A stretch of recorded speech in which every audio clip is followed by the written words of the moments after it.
Construction at the restaurant, I announced, my words bouncing around my little Cleveland kitchen as I stared at my phone, not really expecting a satisfying answer. But you told me Easter brunch was already set in stone, I reminded her, my voice a mix of confusion and disappointment. My mom's reply came through the speaker, her tone brisk and final. Well, things changed, Megan. Maybe we'll just do something small next month instead. Let me back up a second. I'm Megan Smith, 36 years old, and honestly, I've always felt like the family's afterthought. I work as an environmental consultant for Greenstone Solutions, making a decent living inspecting industrial sites and writing up reports. But to my family, I might as well be wallpaper. They've got this down to a science, making plans that somehow never include me, like I'm just a footnote in their story. Okay, sure, I replied, my voice on autopilot. It was just easier to agree than to push back. After I hung up, I caught my reflection in the kitchen window. My brown eyes looked tired, almost faded, and my shoulders slumped like I was carrying a weight I couldn't shake. When did I start letting myself shrink like this? I tried to brush off the thought, but something about canceling Easter with only a week's notice didn't add up. The whole construction excuse felt flimsy, but I'd learned to keep my doubts to myself. I shoved down my frustration and fired off a text to my friends. At least they actually wanted me around. Still, as I typed, I felt that familiar itch in the back of my mind, the same one I get when I'm combing through spreadsheets hunting for mistakes nobody else sees. Something was off, but I couldn't quite put my finger on it yet. Sunday morning rolled around and I found myself in the bathroom, carefully brushing on mascara and trying to ignore the emptiness that had settled in my chest. Easter used to mean something in our family, my grandma's tradition of dressing us all in matching pastels, her famous hot cross buns that made the whole house smell like spring.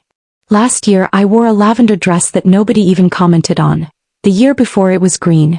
My sister Riley always got showered with compliments, even if she just showed up in jeans and a messy bun. You're making a big deal out of nothing, I told my reflection, trying to convince myself.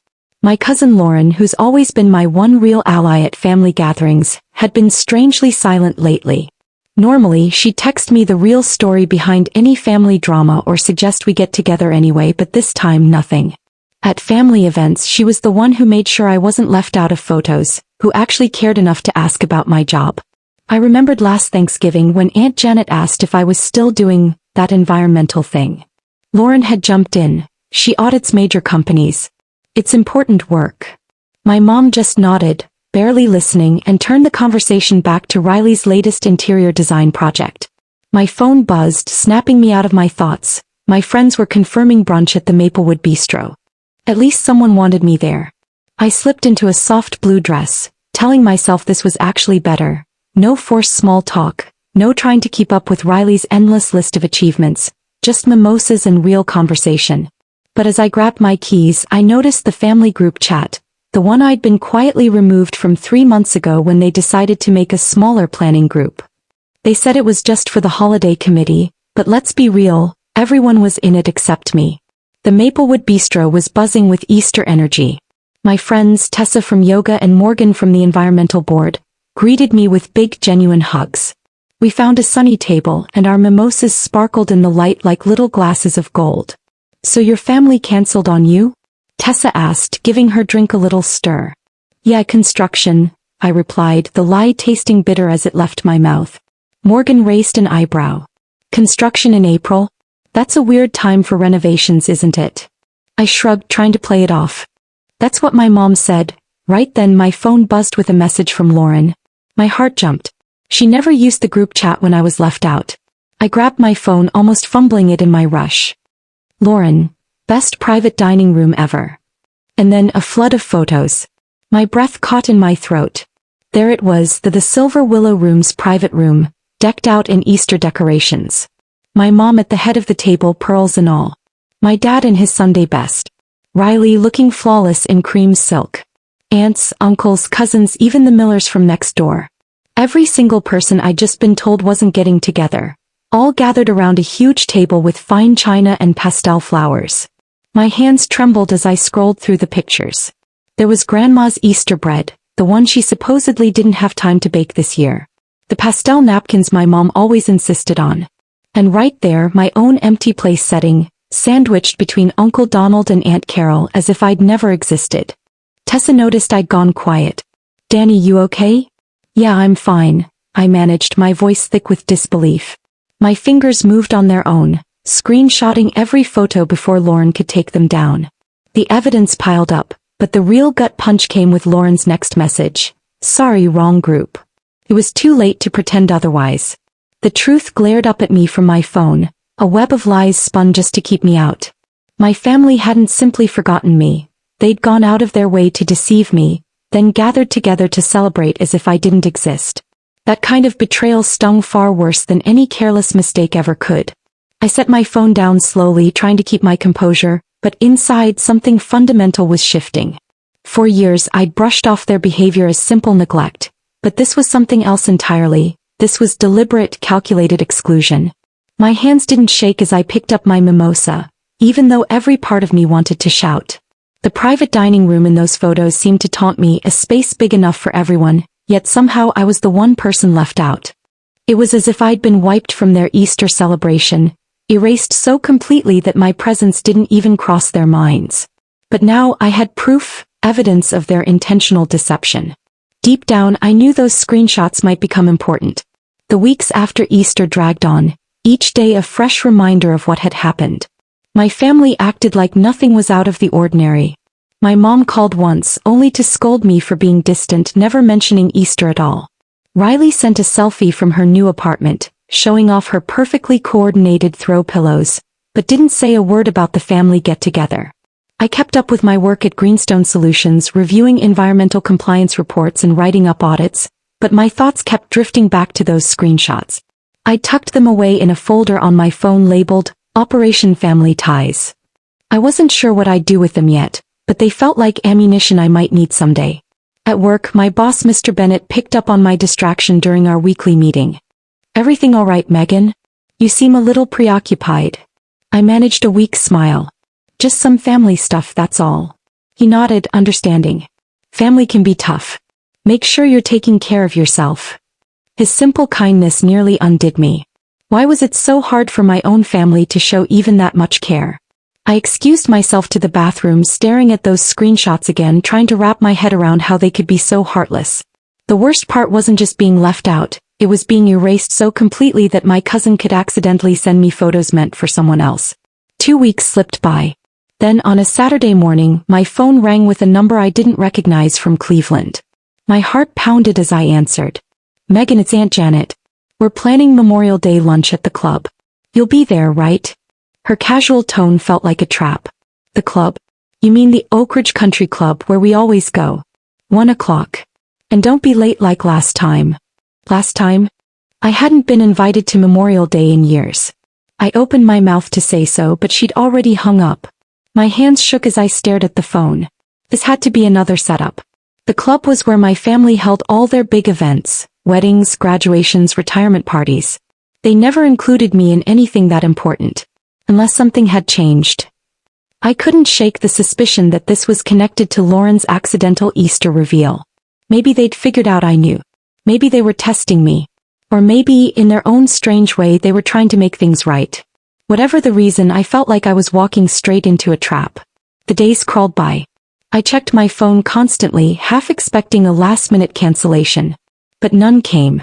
Instead, Riley texted me late Thursday night. Looking forward to seeing you Monday. That message set off every alarm bell in my head. Riley never looked forward to seeing me. This had to be a setup, but for what? I hadn't confronted anyone about Easter. What more did they want from me? As Memorial Day drew closer, my anxiety only grew. I tried to focus on work, but even my environmental audits couldn't distract me.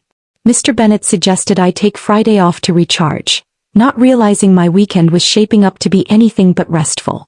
Friday evening, I stood in front of my closet, staring at my clothes and wondering what to wear. Should I dress up for a family event I wasn't even sure I was really invited to? Or would showing up too prepared give away that I knew about their Easter lie? The screenshots on my phone seemed to pulse with meaning. Whatever happened on Monday, I had a feeling those photos would matter. I just needed to figure out how to use them without burning every last bridge, though honestly I wasn't sure there were any bridges left to save.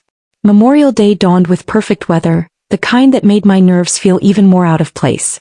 I picked a simple navy dress, nice enough for the club, but not so fancy that I'd look like I was trying too hard. As I drove to the Oak Ridge Country Club, my phone sat heavy beside me, those Easter screenshots a silent reminder of everything that had changed. The club's circular driveway was jammed with cars I recognized right away. Riley's shiny BMW, Uncle Donald's Lexus, even the Miller's old minivan. My Donaldac twisted as I pulled into the back lot, feeling like I was already on the outside looking in. Walking through the grand lobby past glittering chandeliers and old oil paintings, I couldn't shake the feeling that I didn't really belong here, invitation or not. The hostess greeted me with a bright smile. "You're here for the hallway party, right? Let me show you the way." Inside the private dining room, my family was already gathered around a huge table. My mother barely glanced at me before turning back to her conversation with Aunt Janet, her eyes cold and dismissive. Riley looked up just long enough to give me a stiff, polite smile that didn't reach her eyes. Only Lauren seemed genuinely happy to see me. She stood up and wrapped me in a quick hug. "I'm glad you made it," she whispered, her voice low. "I wasn't sure you'd come." "Of course she came," my mother cut in, her tone icy. "She's family." That word hung in the air, heavy and sharp like a dare. My dad nodded vaguely, already deep into a story about his latest golf game with Uncle Donald. I slid into the empty seat between Lauren and my grandfather, who at least gave my hand a gentle pat. "Good to see you, Megan. We don't see you enough these days," he said, his voice warm. "No," I replied softly. "You really don't." Lunch went on, everyone pretending things were normal. The conversation swirled around people I barely knew and trips I'd never been invited on. Riley took center stage, bragging about her latest interior design project, a millionaire's lake house, of course. "The client wanted everything sustainable," Riley said, glancing at me. "Maybe Megan knows about that kind of thing." Suddenly, everyone was looking at me, the family's resident environmental consultant. Their faces said it all. How quaint.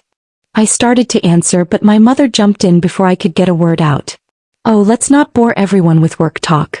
This is family time." Family time. The phrase echoed in my mind, bringing back every painful memory of those Easter photos, the private dining room, the fancy table, the empty seat that should have been mine. My hand drifted to my phone in my lap, thumb hovering over the folder of screenshots. Just then Uncle Donald's phone rang. He stepped out to take the call, then came back with news that changed the mood in the room.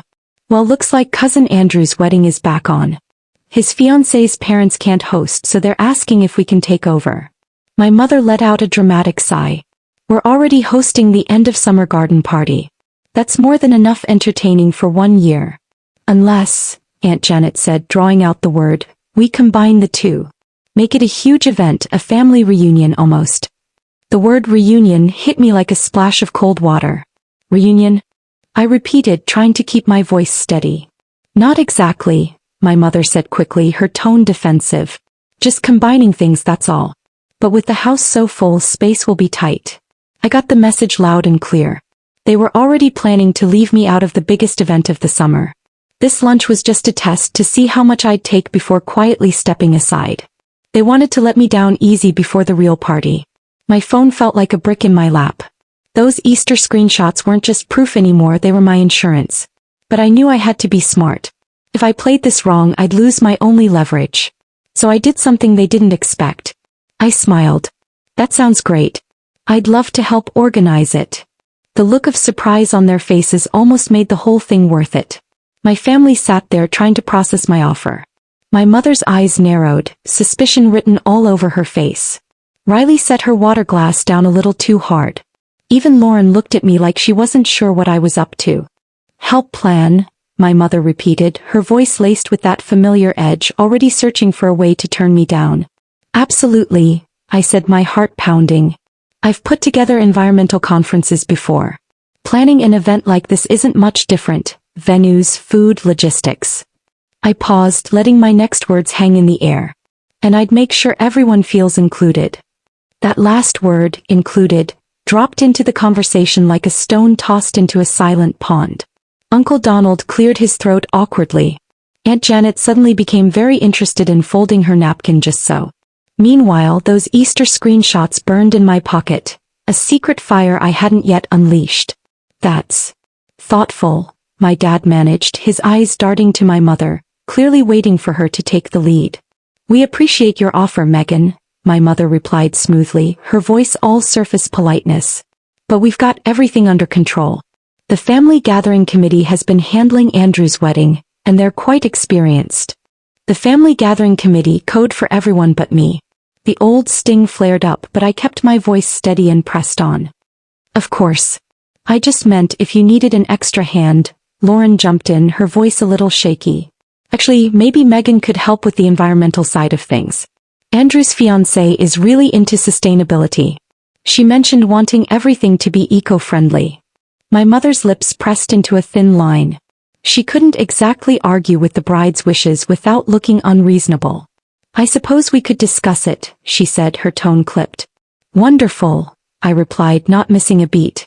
Just let me know what you need. As lunch wrapped up, I excused myself and slipped into the powder room. I stared at my reflection in the gilded mirror, my face pale, eyes shining with unshed tears and a simmering anger I could barely contain. I pulled out my phone and scrolled through the Easter photos again, the evidence of their careful deception, the ammunition I still hadn't used. When I returned, coffee was being poured. I sipped mine quietly, listening as the conversation drifted to summer plans, the lake house vacations, kids' camps. All things I'd never be invited to join. As I listened to their perfectly choreographed lives, a plan started to take shape in my mind.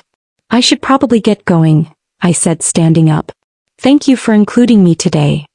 My mother's surprised look told me she hadn't expected gratitude. Of course, dear. We're family, she replied, the word sounding more like a formality than a truth. Lauren walked me to the door, her grip tight on my arm. I'm sorry about Easter, she whispered, guilt heavy in her voice. I should have told you. I know you are, I said gently, then added, some secrets have a way of coming out whether we want them to or not. She looked stricken, understanding exactly what I meant. I kissed her cheek, a final, genuine gesture before I put my plan into motion. On the drive home, my phone buzzed with a new message from an unfamiliar number. This is Emily Parker, Andrew's fiancée. Lauren gave me your number. I'd love to talk about sustainable options for the wedding and reunion. My throat tightened. They were actually going to have me plan parts of an event I'd probably be left out of. The irony was almost impressive. But there was something else, a wild card they hadn't counted on. That night, I sat down and drafted an email to Emily, offering a full suite of environmental consulting services for the event. I attached my credentials, made myself essential. Because here's what my family never understood. When you have leverage, sometimes the best move is to make yourself impossible to ignore. My phone glowed with those Easter screenshots, proof of betrayal, evidence of their lies. But now they were more than that. They were my insurance policy for the future I was about to build. A future where I wouldn't be invisible anymore. One way or another, they were finally going to see me. 2 days later, Lauren texted, Emily loved your sustainability proposal. Mom has to include you in the planning now. She's not happy. I grinned at my phone. I'd put together that proposal with care, knowing it would box them in. Environmental impact reports, carbon footprint analysis, sustainable vendor lists, all things that required my direct involvement. I'd made myself the link between their dream event and Emily's eco-friendly standards. The first planning meeting was set for Friday. I showed up at my parents' house with portfolios and presentations in hand. My mother opened the door, her smile tight and forced. Megan always on time. Inside, the usual suspects were gathered: Aunt Janet, Riley, Uncle Donald, the so-called family gathering committee, now forced to acknowledge that I was there, and this time I wasn't going anywhere. I've put together 3 different sustainability plans, I said, keeping my tone all business as I spread the documents across the coffee table. Each option offers its own set of environmental benefits. The platinum package could actually save money in the long run. My mother glanced over the paperwork, her expression tight with reluctance. This is thorough. It is, I replied, meeting her gaze. Emily will appreciate how detailed everything is. I reached for my phone, making a point to unlock it in front of her. I've documented similar projects for Greenstone Solutions. Want to take a look? As I scrolled through photos of my work, I kept my thumb close to the folder labeled Operation Family Ties, the one holding all those Easter screenshots. My mother's eyes flicked to my phone, and I could see the realization dawn on her face. "We'll go over these," she said quickly, her voice a little too brisk. "I'm sure you have other things to do." "Actually, I've cleared my schedule. Emily and I have a call set for Monday to finalize everything."